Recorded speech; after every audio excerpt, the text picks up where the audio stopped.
Bom dia, boa tarde, boa noite. Vamos começar mais uma aula do Astronomia em 321. Esse projeto que é feito dentro do âmbito do Departamento de Física do Instituto de Ciência Exata da Universidade Federal Rural do Rio de Janeiro. Pessoas que colaboram e tentam criar um ambiente acadêmico nas redes sociais. Então já aproveito aqui no início e peço seu like, curte, compartilhe, comente, faça aí as interações necessárias dentro desse escopo que são as redes sociais. Veja também os outros vídeos da nossa série, faça seus comentários, dê aí uma resposta, um retorno, aponte como é que você acha que poderiam melhorar, e a equipe do Astronomia em 321 vai ficar muito feliz em receber essas suas sugestões. Como você bem sabe, as videoaulas são relativas a certos temas. E aí, na aula de hoje, a gente vai falar sobre planetas rochosos. Existe 1.410.000 possibilidades para a gente poder falar sobre planetas rochosos. Eu tive, obviamente, que fazer um recorte. Eu tentei, de alguma maneira, fazer uma abordagem generalista, no sentido de falar sobre conceitos gerais, e, ao mesmo tempo, em algumas partes, falar especificamente sobre alguns conceitos e detalhar algumas contas que podem ser úteis no nosso entendimento aqui dessa aula. Eu vou começar apontando o fato de que a maneira da gente determinar a existência dos planetas rochosos tem como origem trabalhos da década de 1970, onde a formação desses planetas segue o que a gente vai chamar de processo em inglês bottom-up, ou seja, numa tradução livre, de baixo para cima. Eu estou querendo apontar é que vai das menores escalas para as maiores escalas a formação desses planetas rochosos. Então, começa de partes pequenas e aí vão acontecendo diferentes processos e as escalas maiores vão sendo construídas. Eu estou sendo bem preciso aqui no sentido de falar diferentes processos, porque não é verdade que é só por agregação de matéria que são formados os planetas. A gente vai justamente tentar entender um pouco mais cada um dos processos, mas aí eu já adianto que, para além da agregação de matéria, há também a colisão, a diferenciação, para além da, obviamente, aglomeração, né, na acreção de matéria. Então, muitos processos distintos compõem o que é a formação desses planetas rochosos. Hoje em dia, a gente já tem ideias bastante mais avançadas, mas, de qualquer maneira, um modelo padrão para a acreção de matéria vai seguir uma sequência hierárquica. E aí esse crescimento de massa, de quantidade de matéria, vai seguir essas fases, onde a gente vai ter poeira, planetesimais, oligarcas e protoplanetas. Quero chamar a sua atenção para o fato de que isso é a estrutura, o modelo padrão para a formação dos planetas rochosos, e vai ter conexão sim com outros tipos de planetas, outros tipos de objetos, não só no sistema solar, como em outros sistemas também, exoplanetários. Mas aqui, para o tema da aula de hoje, eu vou me concentrar nos planetas rochosos. Essas são ilustrações, obviamente, feitas com o mais avançado que a gente tem de tecnologia sobre criação de imagem, é mais para ilustrar a ideia básica que eu estou querendo apontar, que é de começo de formação através da poeira, e aí, à medida que vai sofrendo essa acreção e essas diferentes fases, vão chegando nas partes maiores, né? O que é necessário para o modelo e para a formação das estruturas dentro da concepção que a gente tem? Que as quantidades de matérias se conservam. Há uma conservação de massa. Regra básica da natureza, a gente está supondo que há conservação de massa. Isso é bem interessante, bem importante. Isso daí é um passo fundamental no entendimento, até na construção crítica do pensamento, quando a gente fala sobre ciência. Ou seja, existem certas características nos fenômenos em astrofísica que vão ser baseados em certos conceitos que vão ser tomados como verdadeiros. Então, por exemplo, a gente está usando aqui conservação de massa, mas existem outros, né? Por exemplo, conservação de energia. A gente toma a priori como sendo muito plausível. Eu não quero, óbvio, que a gente pense que essas conservações são tomadas de maneira ad hoc, de maneira a gente fazer porque acredita, a nosso bel prazer, mas tem um suporte observacional muito forte para essas suposições. Então, por exemplo, quando a gente assume que há conservação de massa, a gente não está tomando isso como uma verdade aleatória, mas sim porque as diferentes observações sobre os diferentes cenários astrofísicos indicam justamente a existência desse princípio de conservação de massa. Isso também vai ser verdade para conservação de energia, por exemplo, ok? Então, é preciso também que a gente tenha a segurança, quando faz essas análises científicas, de que, por mais que pareçam ideais, esses princípios, por exemplo, de conservação de massa, eles são corroborados pela juíza última da natureza, que é a observação. Então, não há nenhum demérito em a gente supor algo que aparentemente sirva para facilitar, desde que, como é o caso, se seja suportado por observações, que é o caso exatamente. Então, a quantidade de matéria que vai ter no final do processo das formações dos sistemas planetários, em específico dos planetas rochosos, advém de uma quantidade de matéria que já existia no disco protoplanetário, certo? Então, é uma coisa que a gente pode tomar como base. E essas observações vêm evoluindo, a gente não precisa ir tão longe, né, há 4 séculos atrás, para falar do início do telescópio, porque hoje em dia nós temos observações muito avançadas que fornecem para a gente uma quantidade de dados absurdamente grande e que sustentam e corroboram observacionalmente nossas teorias.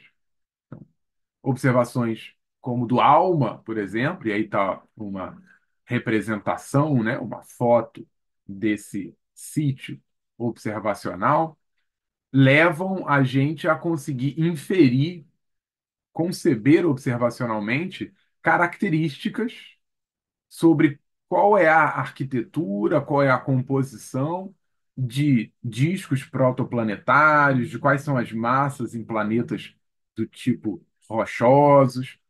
Essas observações, e repito, cada vez mais modernas, permitem com que a gente possa repensar nossos modelos, corroborar algumas características, descartar algumas outras, mas, de uma maneira geral, fortalecê-los seguramente.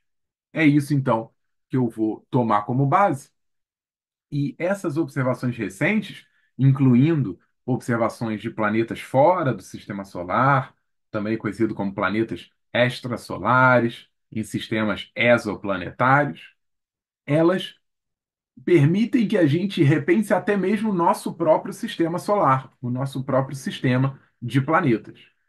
Isso porque quando são observados diferentes sistemas planetários, fora o nosso, né, chamado sistema solar, existem características que não são iguais ao nosso.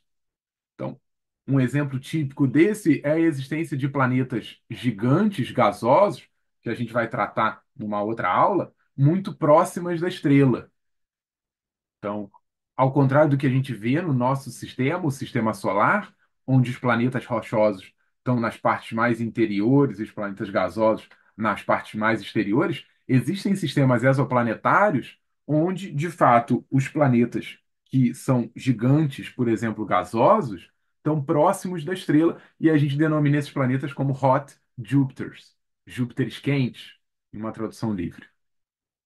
Outras coisas que a gente observa também são planetas que têm características de planetas rochosos, mas eles têm massas muito maiores do que a da Terra, por exemplo. São chamados superterras.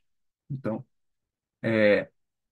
quando a gente observa só o nosso sistema solar, algumas características dos sistemas não são equivalentes a outros. Mas, de qualquer maneira, a gente consegue, apesar dessas discrepâncias, usar também observações de sistemas extrasolares para poder inferir características mais robustas sobre o nosso próprio sistema. Tá? Então, como apontado aí, existem sim discrepâncias, por exemplo, entre massas que a gente observa e massas que a gente esperaria usando o modelo clássico como o do nosso sistema. Vamos começar, então, aqui do começo, em termos práticos, como é que são formados esses planetas rochosos, em especial no nosso sistema solar, planetas que são feitos e são compostos, em especial por metais, por condritos. Eles são compostos por elementos típicos de planetas rochosos e que estão próximos da nossa estrela, né, do Sol. Então, nesses estágios de evolução, como eu falei de um bottom-up, uma coisa menor para uma maior, as fases envolvem o crescimento de grãos de poeira do disco protoplanetário até o que a gente vai chamar de seixos, pequenas rochas, pequenas pedras, seixos mesmo, né? Como a gente costuma falar daquelas pedras encontradas em rios.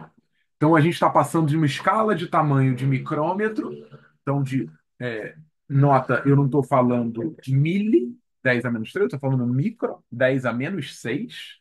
Então, 10 a menos 6 metros para centímetros, 10 a menos 2 metros.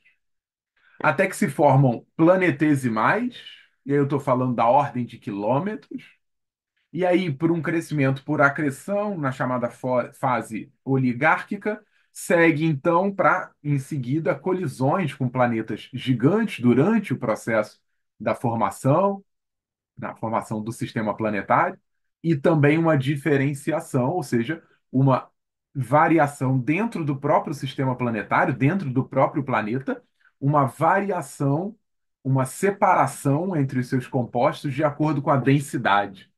Num exemplo bastante simples, é aquilo que a gente experimenta no sentido de observar a realidade quando olha dentro de um copo água e óleo. E aí a gente agita esse sistema, deixa ali paradinho, e aí a gente percebe uma densidade maior, no caso do óleo, indo para uma região e da água indo para outra. A isto a gente chama de diferenciação. Insisto, essa é uma representação muito simples para falar sobre a formação e a diferenciação de um planeta, mas é para a gente criar uma ideia muito geral. Qual que é o grande problema que a gente tem nessa área da ciência? Ainda não temos de maneira completa e em todas as escalas as transições entre essas diferentes fases, entre esses regimes. Então, sair de micrômetro e chegar na escala de muitos quilômetros ainda não é possível de maneira completa. A gente entende cada fase muito bem, mas a transição de regime ainda é uma coisa que a gente precisa entender um pouco melhor. Nós, humanidade, né? Bom, para gente ter alguma parte inicial, eu preciso que a gente imagine que no começo da formação do sistema planetário, e, portanto, a origem daquilo que vão ser os planetas, a gente tem o chamado disco protoplanetário. Ele é composto basicamente de gás, ok? H2 e hélio. Então, se tivesse que dar um palpite elegante de uma única coisa, o que tem ali é hidrogênio e hélio. Tá? Como, de fato, os sistemas astrofísicos em todo o universo, inclusive do próprio universo, se originam dessa maneira. Mas junto com hidrogênio e hélio, não, existem outros elementos também, tá? Então, outros elementos que de maneira geral a gente vai chamar de metais, coisas mais pesadas, mas vão envolver também certas ligas, como por exemplo silicato e gelo. Tá? Essa estrutura é geometricamente fina, portanto, esse disco protoplanetário é relativamente às escalas, óbvio, fino, mas ele é opticamente espesso. Significa que quando a gente fala sobre uma profundidade óptica, é não irrelevante, é muito importante essa profundidade óptica. Quando a gente imagina a dinâmica desse sistema, a gente tem que imaginá-lo em rotação. Ela é quase kepleriana, mas apesar de ter um cenário muito idealizado, existe também turbulência, existe um arraste envolvido. Então, não podemos imaginar um cenário também tão idealizado, como se fosse todo esse gás só rotacionando via uma rotação kepleriana, tá? Existe sim elementos que são de tensão, elementos que vão envolver viscosidade, elementos em algum estudo de algum nível de mecânica de meios contínuos que a gente tenha que falar sobre uma não idealização de um gás, tá? Então, esses elementos todos vão compor esse cenário inicial do disco protoplanetário. A densidade ela é maior na parte central, menor na parte exterior, de tal maneira que a densidade superficial, ela, em geral, é 1/R. Ela é escrita dessa maneira, né? A lei matemática que descreve a evolução da densidade superficial é de 1/R. Quanto mais longe do centro, quanto maior o raio que a gente estiver analisando, menor é essa densidade superficial. Naturalmente, ao longo dessa evolução, para além da distribuição da quantidade de matéria, mais matéria no centro, menos matéria na borda, né? Uma evolução, um gradiente de densidade, existe também um gradiente de temperatura, tá? Então a temperatura também não é igual, ela é desigual nesse disco protoplanetário. Então, o que vai acontecer é que nas partes mais interiores vão ter temperaturas maiores, essas regiões, e nas partes mais exteriores, temperaturas menores. Então, esse gradiente de temperatura é tal que é mais frio quanto mais longe do centro, que é onde está a estrela. A gente pode, inclusive, falar sobre qual é a temperatura que vai haver uma transição de fase onde a água se encontra num estado de gelo. Essa separação vai determinar características que vão permitir que exista água em forma líquida numa parte mais interior e água em forma de gelo numa parte mais exterior. Essa separação vai ser dada de maneira conceitual por uma região fronteiriça que a gente vai denominar como linha de gelo, do inglês snowline. Essa linha de gelo vai permitir que a gente consiga caracterizar voláteis, como por exemplo a água, em fases diferentes. Isso vai levar, inclusive, a como vai ser a composição dos planetas no futuro. Porque, nota, aqui eu estou falando sobre a fase inicial, tá? A fase inicial da formação desses planetas. Então, nessa região mais interna, não vai ser possível encontrar algo diferente de rocha. Então, não vai ser possível caracterizar de outra maneira que não planetas rochosos. E na parte mais externa, aí sim vão ser encontrados voláteis condensados, né, em forma de gelo. E aí a gente vai ter esses gigantes, como por exemplo os gigantes gasosos ou os gigantes de gelo. Tá? Então, essa linha de gelo vai caracterizar essa separação entre essas duas regiões. Seguindo no nosso processo para a formação dos planetas rochosos, o que vai começar a acontecer então é a agregação da própria poeira nessa parte mais interna. Esse crescimento ele vai ter que evoluir então nessa estrutura hierárquica que eu apontei, em bottom-up, de partes menores para partes maiores, saindo então de micrômetros, 10 a menos 6 metros, né? Então estou falando 0,000001 metro, indo para milímetro. Primeira parte vai ser referente a isso, ou seja, 10 a menos 3 metros, 0,001 metro. certo? Então, esse é o regime, essa é a fase que a gente está falando aqui. Durante essa fase, a colisão não vai ser a parte relativa determinada por velocidades muito grandes, tá? Muito altas, se você preferir. Mas sim, o que vai acontecer vão ser colisões de baixa velocidade e principalmente força de Van der Waals, tá? Então, são essas interações que vão dominar, do ponto de vista astrofísico, as interações.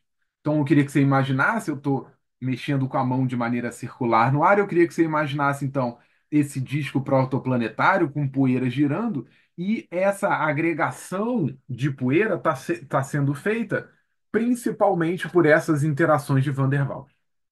Então, vamos analisar com mais calma do ponto de vista analítico, como é que a gente obtém as expressões para essa interação. Uma pausa dramática aí que eu estava bebendo uma água. É preciso lembrar que quando a gente fala de interação de Van der Waals, de força de Van der Waals, ela surge do potencial de Lennard Jones, tá? Essa é a expressão, então, do potencial.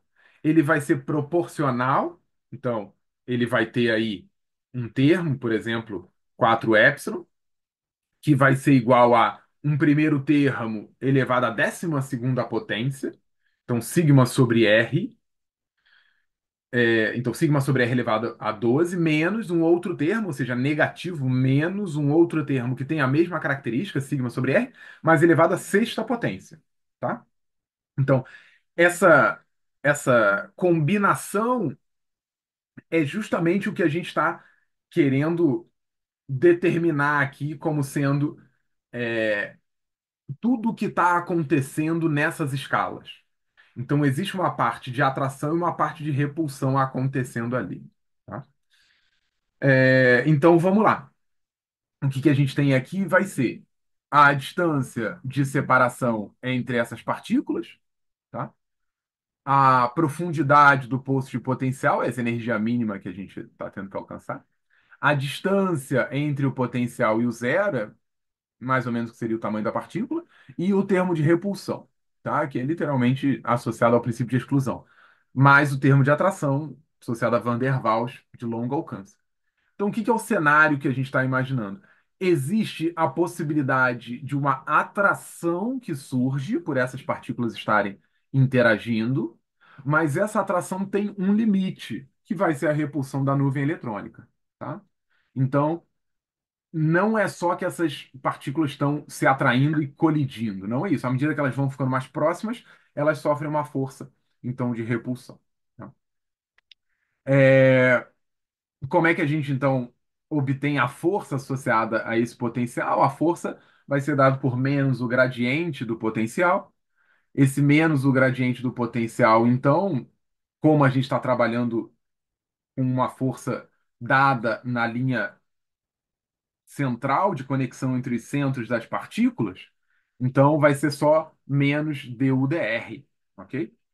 Então, essa força, todo o gradiente associado a essa energia vai se simplificar para menos dUdr, porque a gente está supondo a interação só na direção radial, ou seja, na linha que conecta os centros, é uma força central, né? Então, esse menos dUdr vai ser o menos ddr de todo o potencial, tá? 4 epsilon, sigma elevado a 12, R a menos 12, estou expressando assim para poder ser mais simples a derivada, menos sigma a sexta, R a menos 6. Então, a gente tem menos 4 epsilon, a derivada disso, que vai ser menos 12, sigma é constante, elevado a 12, R a menos 13, aqui eu já estou botando na forma de fração, menos sigma sexta, que é a constante, menos 6, portanto vai ser mais 6 sigma sexta, sobre R a sétima, o que seria um R a menos 7, agora está na forma de fração, R a sétima. Então, fazendo aí as operações pertinentes para ficar mais simples a conta, usando as propriedades aí de associatividade, então, deixando em evidência o 6, a gente tem então que, no final das contas, a força associada a essa interação vai ser 24 epsilon vezes 2, o primeiro termo, que vai ser um termo de repulsão, sigma sobre R elevado a 13, menos sigma sobre r elevado a 7. Tá? Então, a gente tem nesse cenário a competição entre essas duas forças acontecendo. E aí, como eu apontei, a força de Van der Waals é essa de atração que vai dominar nesse cenário. Eu não vou entrar no mérito, mas seria possível, por exemplo, fazer uma expansão num binômio de Newton para mostrar que essa interação muito próxima de uma posição de equilíbrio vai equivaler a uma força de Hooke, tá? Então, fica até como exercício de casa. É que existe isso ainda aí para gente, tá bom? Então, encontramos como é que é a definição mais geral para descrever esse cenário. Agora vamos dar conta de dar essa continuidade e aí superada, tentar superar essas dificuldades que a gente encontra, como eu tinha apontado, a dificuldade é a transição dos regimes. Então, a princípio, a gente consegue encontrar um cenário astrofísico de tamanho milimétrico, isso não é um problema. Então, quando a gente chega nesse cenário, ir para tamanhos maiores, escalas maiores, é que se torna o problema. Então, para subverter, para circundar de alguma maneira essas duas barreiras, existem alguns cenários que são chamados de ricochete ou Boundary Barrier, onde as colisões vão gerar essa repulsão, ou a fragmentação num cenário com velocidades mais altas, onde se quebra essas partículas, tá? Então, esses dois cenários permitem a quebra dessa barreira. Então, supondo que superamos então essa barreira e agora a gente já está se movendo para escalas maiores, os objetos da escala de tamanho de centímetro até metro já interagem bastante forte com o gás. Tá? Então, esses elementos materiais que já são muito maiores, com maior quantidade de massa, já estão, de fato, interagindo mais fortemente com o gás. Tá? E esse gás está se movendo com uma velocidade subkepleriana devido ao gradiente de pressão, ou seja, o fato de ter uma variação de pressão no gás radialmente, você ter pressões diferentes na parte mais interna do sistema para uma parte mais externa, leva necessariamente às interações entre esses materiais gerados, né? A gente já está indo para a escala do metro, com o gás ser mais forte, tá? Por conta disso, então, a gente vai ter uma velocidade deriva radial para isso daí diferenciada. Diferenciada modificada, tá? Diferenciada nesse sentido de que ela está se modificando. Na prática, o que vai acontecer é que o material mais sólido vai ser perdido antes de formar o planetesimal. Então, isso vai alterar a distribuição de densidade também dentro do disco planetário, vai alterar a formação desses elementos que vão dar conta de no futuro formar os planetas, e vai alterar também essas velocidades do gás, tá? Então, é, algumas coisas influenciam nessa velocidade deriva, tá? Essa velocidade deriva vai ser afetada por diferentes fatores. Então, um aqui que eu queria comentar, para ter algum, é justamente a velocidade kepleriana, tá? Então, o que vai ser a definição dessa velocidade? É a velocidade que é necessária para manter uma órbita circular. É, Nota que aqui, só um parênteses, nota que aqui a gente poderia enveredar para uma discussão até sobre a própria teoria de gravitação subjacente, tá? De fato, esse é um dos elementos fundamentais para a gente perceber uma diferença entre as teorias de gravitação. A gente vai, aqui na aula de hoje, assumir a teoria da gravitação clássica, gravidade de Newton, gravidade newtoniana, mas eu queria que você percebesse que não é a única possibilidade de descrever cenários com interação gravitacional. Então, por exemplo, existe um cenário onde a teoria de gravidade não é a teoria de Newton, mas sim a teoria da relatividade geral. Nessa hora, eu sou obrigado a fazer um apontamento para os outros vídeos do canal, onde você vai encontrar lá também descrições sobre a relatividade geral e algumas descrições sobre cenários astrofísicos, cosmológicos associados à teoria da relatividade geral. Por que que eu estou falando isso? Porque lá nessa teoria da relatividade geral, que é uma teoria que generaliza a teoria gravitacional de Newton, o que a gente tem é que a circulação das órbitas não é dada por conta de uma velocidade limite, como é aqui a velocidade kepleriana. Claro que está associado a ter uma certa velocidade, mas a circularização da órbita lá tem a ver com a própria estrutura geométrica do espaço-tempo. Então, não é o nosso caso aqui. A gente não está dizendo que a órbita é circular por conta de uma órbita que está na borda de de uma depressão geométrica do espaço-tempo. É outra abordagem aqui. O que a gente está assumindo é há uma força gravitacional, há um puxão, um puxão invisível que acontece instantaneamente em todos os lugares do espaço e esse puxão invisível, essa força, que é a força da gravidade, está fazendo com que a cada instante que um corpo siga em linha reta e que sofra essa interação gravitacional, ele tenha uma alteração da sua órbita. No caso, eu estou apontando para mim mesmo aqui como se eu estivesse apontando vetores vindo no meu sentido.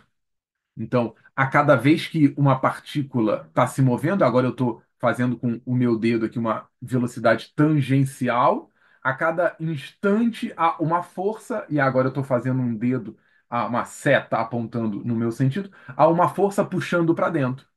Então, essa alteração dessa órbita está sendo feita por essa velocidade, por essa força. Se é uma força, está alterando a velocidade. Aqui a alteração é no sentido, em termos do sentido dessa velocidade, tá? Mas o quanto tem que ter dessa velocidade é justamente o que define o quanto de força está associada a garantir essa órbita.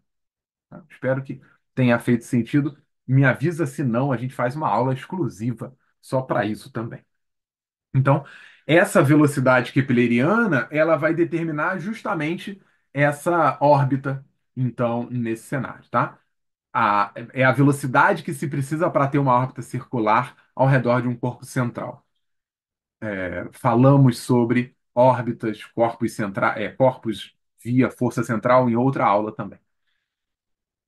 Nesse cenário que a gente está descrevendo, né, do disco protoplanetário, ela está sendo essa velocidade desses sólidos que vão formar os planetas rochosos. Então, vamos analisar com calma como é que a gente deduz essa força kepleriana. Nós temos então dos parâmetros, né, do sistema. Emissão estrela, que é a massa da estrela central, é ótimo, bem criativo. Mzinho, que é a massa da partícula teste. Então, num cenário onde a gente já tem um planeta considerado, a gente pode falar da massa do planeta, mas aqui a gente está falando de cada sólido que compõe as partes que vão formar o planeta rochoso, tá?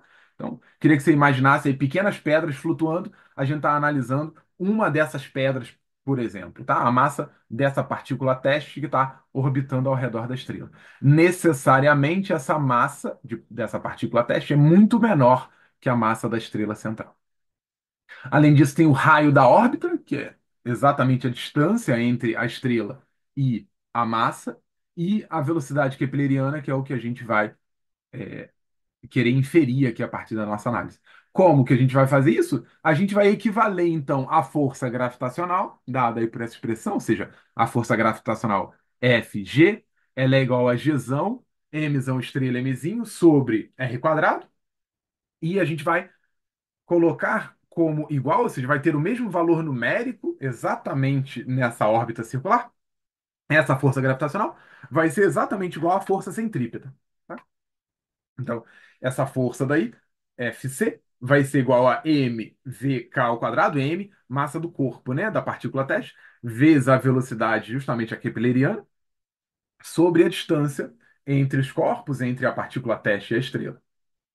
Quando a gente equivale essas duas forças, então a gente tem que Gzão, Mzão estrela, Mzinho sobre R quadrado, é igual a mzinho VK elevado ao quadrado sobre R.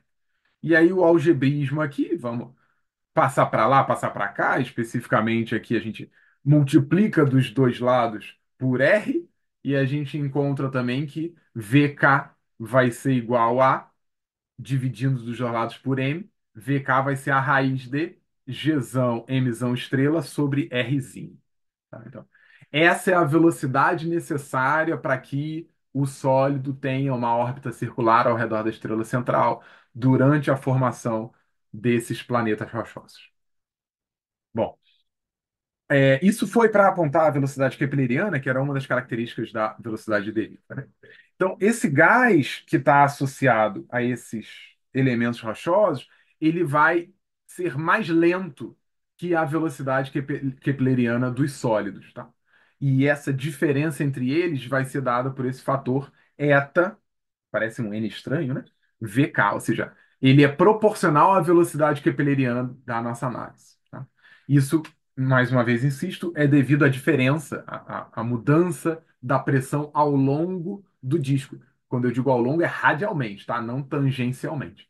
Então, há um gradiente radial de pressão, e esse gradiente radial de pressão faz com que a velocidade de deriva associada a esse gás seja diferente da velocidade kepleriana dos sólidos.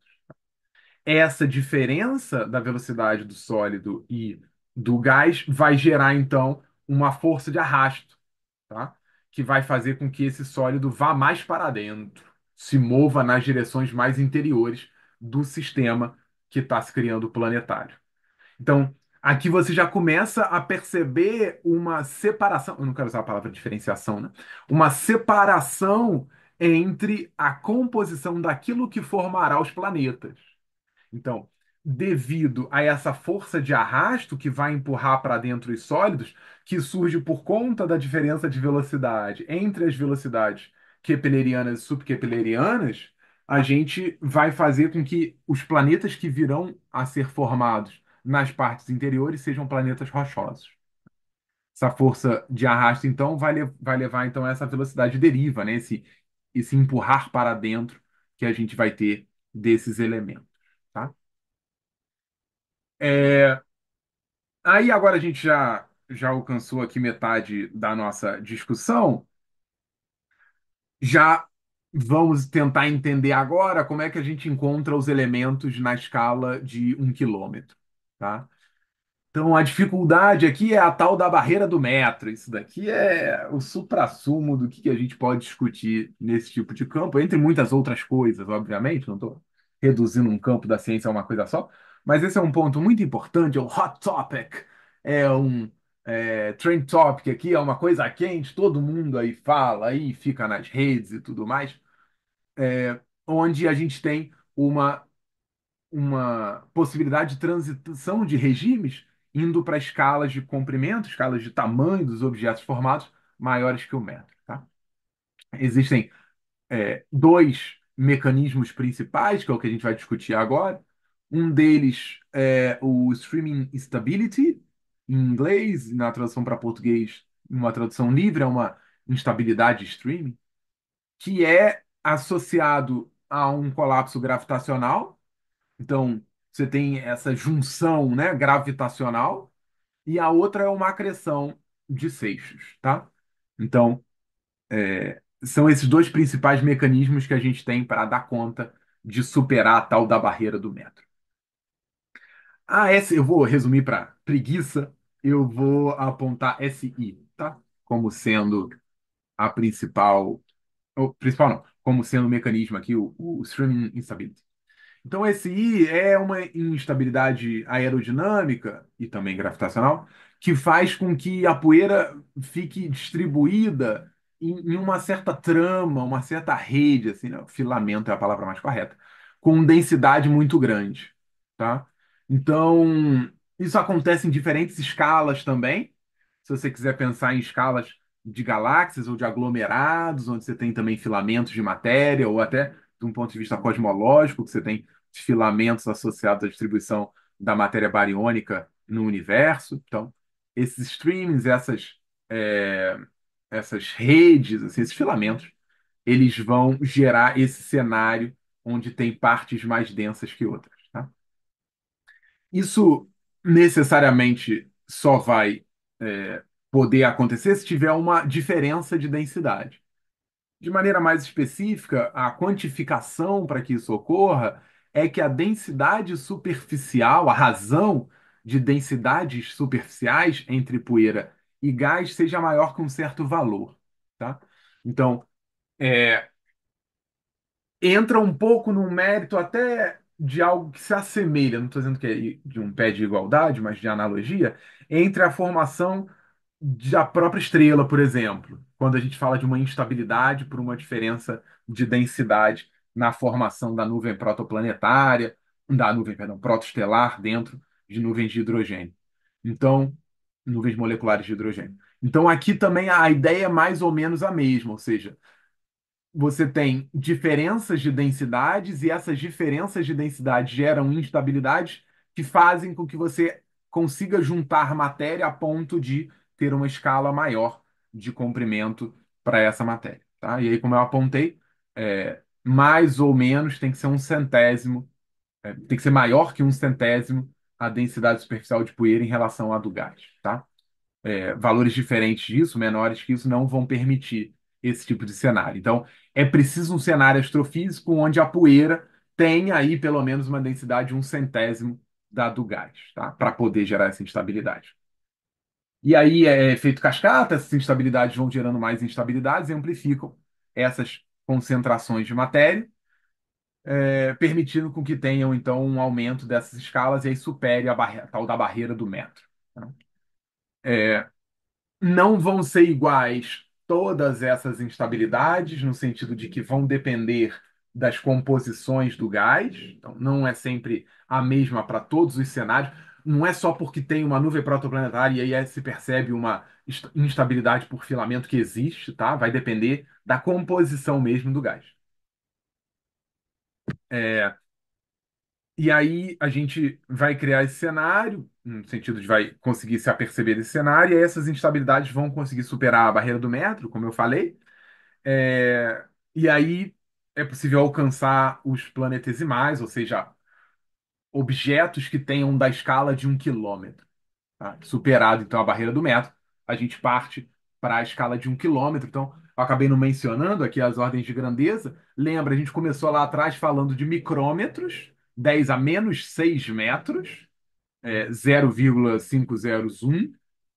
Depois passou para milímetro, centímetro, falou de metro e agora a gente está indo para quilômetro, tá? 10 a 3 metros, 1.000 metros, tá? Da ordem de 1.000 metros. Eu falo da ordem de, gente, porque vocês não criaram a ideia de não, então formou 1.000 metros, né? 1.000 metros e 1 centímetro, não, não é assim. É da ordem de, tá? Pode ser 1 quilômetro, 2, 3, 0,9, é da ordem de quilômetro, tá? Uma outra possibilidade, além da instabilidade de filamento, então essa acreção que eu tinha apontado de seixos, tá? Do inglês pebble accretion, que também é outro mecanismo que permite a criação dessas escalas, né, de 1 quilômetro aqui de planetesimais. Isso vai ser mais coerente com um cenário onde exista uma quantidade de matéria circundante que vai gerar os núcleos dos planetas, tá?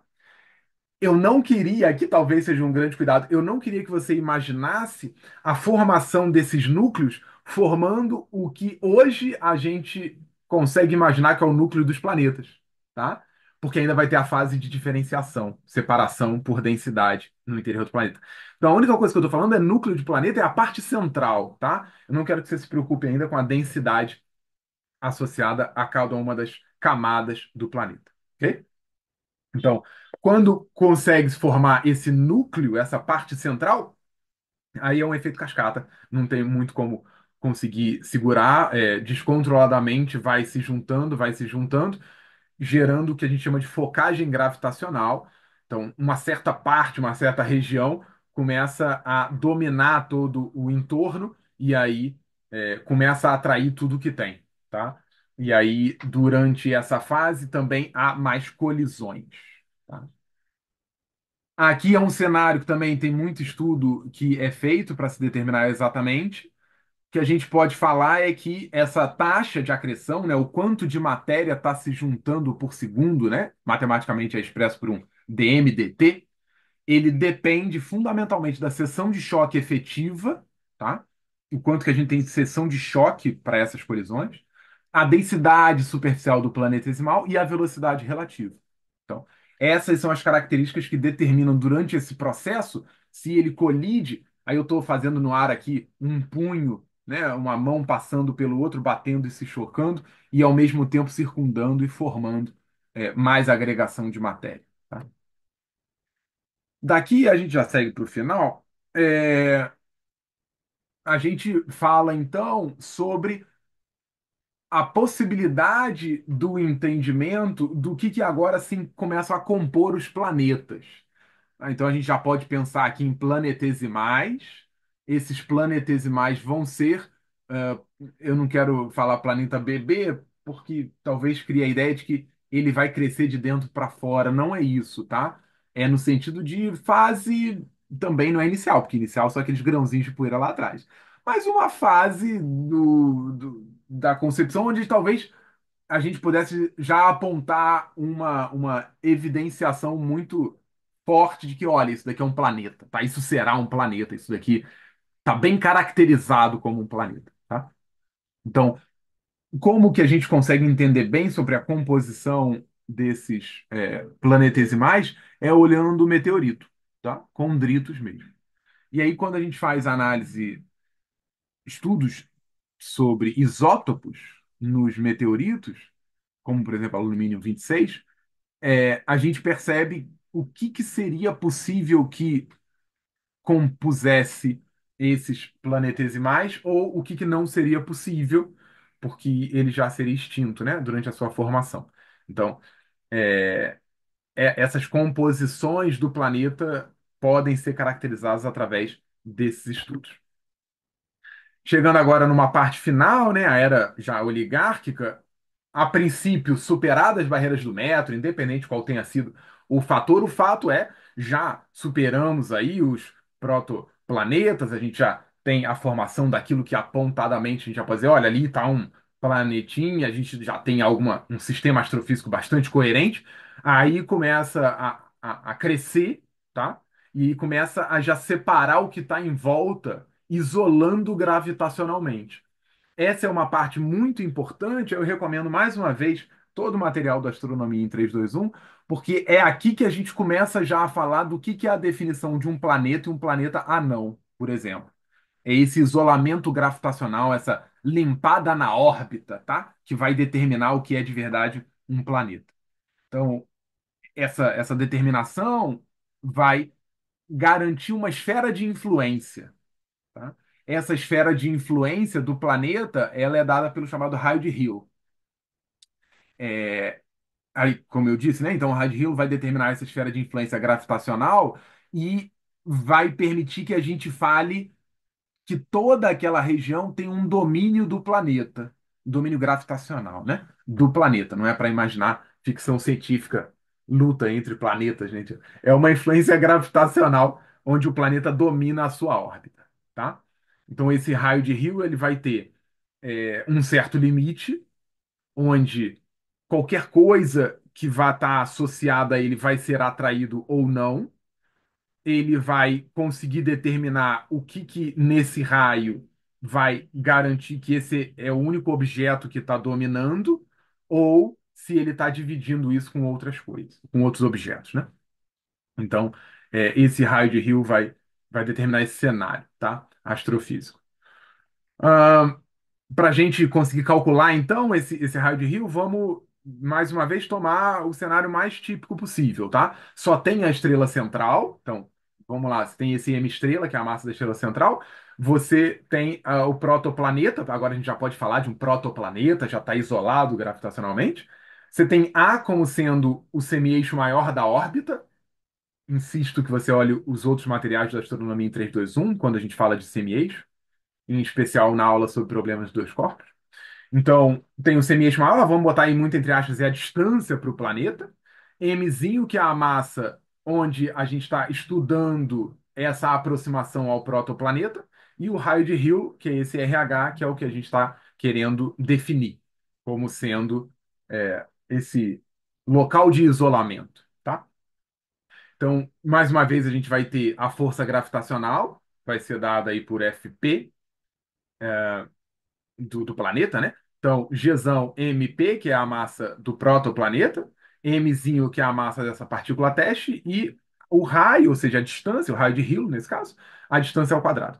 E a gente vai comparar isso com a força de maré, do inglês é tidal force, essa força de maré que vai dar conta da atração associada a esse sistema como um todo, tá? E aí ela é dada, eu não estou deduzindo aqui, mas ela é dada então por essa expressão daí. Quando a gente equivale essas duas forças, e aí fazendo algebrismo simples, a gente encontra quanto é o raio de Hill, quanto que é essa escala de distância quando a gente pode falar o planeta está isolado dentro dessa esfera. Tá? Para fechar, então, a última parte que a gente tem já tem era oligárquica, já está lá há muitos quilômetros, tem o planeta já dominando a sua órbita, isolado gravitacionalmente, e aí começam as fases de colisões, ok? Então, essas colisões são fenômenos bastante intensos, chocantes, é um péssimo trocadilho, são fenômenos bastante notórios, e aí vai se alterar toda a física envolvida ali, então vai ter uma alteração de órbita, vai ter uma alteração de massa, vai ter rotação, inclinação. Então, esses eventos de colisão vão afetar bastante fortemente o que vai ser o final, de fato, do planeta, tá? É, como um exemplo, só no nosso caso, da Terra, um que talvez seja o mais conhecido é a hipótese do impacto gigante, que é o que forma a Lua. Então, é, aquilo que impacta, né, um impactador, vamos botar assim, do tamanho de Marte, mais ou menos, que é Theia, colide com a prototerra. Tá? Então, o que era a Terra antes tem uma colisão. Essa colisão faz com que surja exatamente a Lua. Que isso? É lindo demais isso. Então, durante a formação, lembra que a gente começou lá atrás falando sobre tinha os grãos e aí a gente tinha o disco protoplanetário, micrômetros. E aí ia rotacionando, a gente foi superando a barreira do micrômetro para o milímetro, para o centímetro, para o metro, para o quilômetro, e teve as escalas cada vez maiores. E agora a colisão de uma prototerra com outro objeto gera então o que é a Terra atualmente e a Lua. Isso é lindo demais. A fase final de todo esse processo é então a diferenciação. Então, os materiais mais densos vão para a parte mais interior, os materiais menos densos vão para a parte exterior, e agora sim, a gente já tem a formação do cenário bastante identificável com o que hoje a gente chamaria de Terra. Chamaria não, né? Chama, por exemplo, de Terra, ou chamaria qualquer planeta rochoso. Então, os elementos mais interiores, como por exemplo o ferro, vão ficar no núcleo, e aí os silicatos vão formar um manto, também diferenciados. Portanto, as variações de temperatura, ocasionando uma variação de densidade, vão afetar a sua distribuição planetária. O perfil de pressão, né, essa pressão litostática, vai depender da profundidade, portanto, da gravidade ao longo do planeta. Então, a gente pode determinar esse perfil de pressão ao longo do planeta, do seu interior, do seu núcleo, até a parte mais externa, dependendo da gravidade, que é função do raio, no sentido do raio do planeta, né, da parte mais interior à parte mais exterior, e também da distribuição de densidade, tá? Em função do gradiente do raio. É claro, tudo que eu mencionei, eu dei exemplo à Terra, falei do nosso sistema, mas insisto que as observações atuais vão para além do nosso sistema. Felizmente, a gente vive numa fase muito interessante da ciência, a gente já tem observação de outros sistemas exoplanetários, extrasolares.